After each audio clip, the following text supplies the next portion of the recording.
High বন্ধুরা, কেমন আছো? আশা করি অনেক ভালো আছো। অনেকদিন পরে আবার একটা লং ভিডিও আপলোড করলাম। আজকে আমি যে ভিডিও নিয়ে এসেছি সেটা হচ্ছে একটা মেয়ের করুণ অবস্থা, প্রচুর কষ্ট। সে কষ্ট মানে বিশাল কষ্ট। সে কষ্ট না দেখলে বুঝতে পারবে না। চলো আর দেরি করা যাবে না, চলো ভিডিও শুরু করা যাক।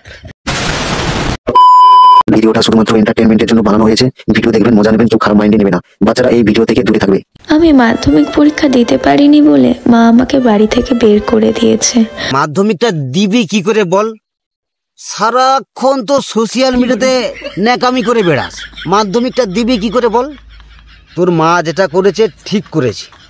সারাদিন সোশ্যাল মিডিয়াতে এর সাথে বিয়ে, তার সাথে বিয়ে, এর সাথে ন্যাকামি, এর সাথে ন্যাকামি করে করে সারাদিন মানে সোশ্যাল মিডিয়াতে পড়ে আছি। তার এবার মাধ্যমিক দিতে হবি। তোর মা যেটা করেছে ঠিক করেছে। আমি যদি তোর মার জায়গায় থাকতাম, তোর ভ্যানওয়ালার সাথে বিয়ে দিয়ে দিতাম।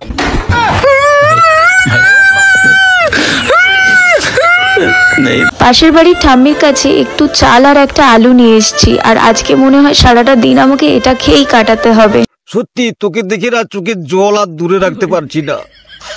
তোকে যে কেন তো সিনেমাতে চান্স দিল না? এত সুন্দর অভিনয় করতে পারিস।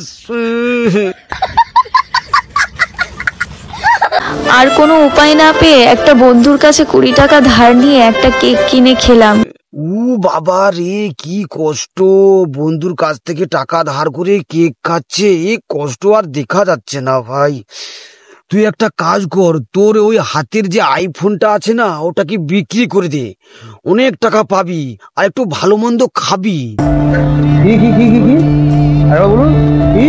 আজ অনেকদিন পর একটু ভালো মন্দ খেলাম। পাশের বাড়ির ঠাম্মি আমার কষ্ট দেখতে না পেরে আজ একটু মাংস রান্না করে আমাকে দিয়ে গেছে খেতে। তা পাশের পাড়ার ঠামি যদি ওর সাথে ইঁদুর মারা বিষ দিত, খুব ভালো হতো।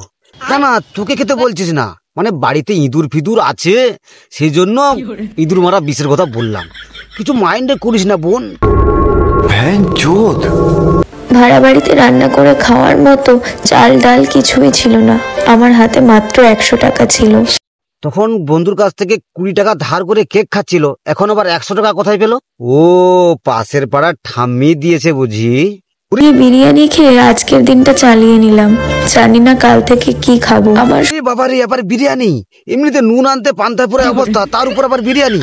ওই বিরিয়ানির টাকাতে যদি চাল ডাল আলু আনতিস না, কমসে কম 2 দিন চলতো।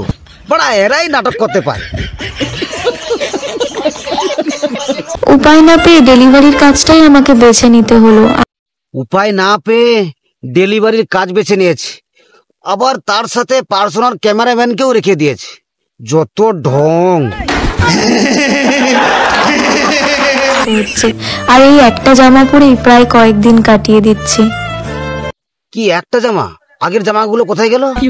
ও, পাশের পাড়ায় ঠাম্মিকে দিয়েছে বুঝি। না, সে তোমার সুখ দুঃখে তোমার পাশে আছে, তোমাকে অনেক উপকার করছে, না দেওয়ার কোনো কারণই নেই।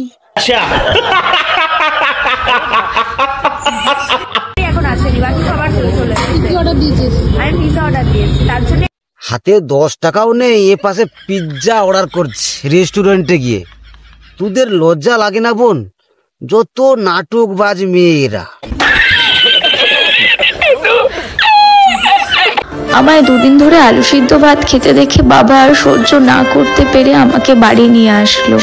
যাক বাড়া, এতদিনের নাটকটা শেষ হলো।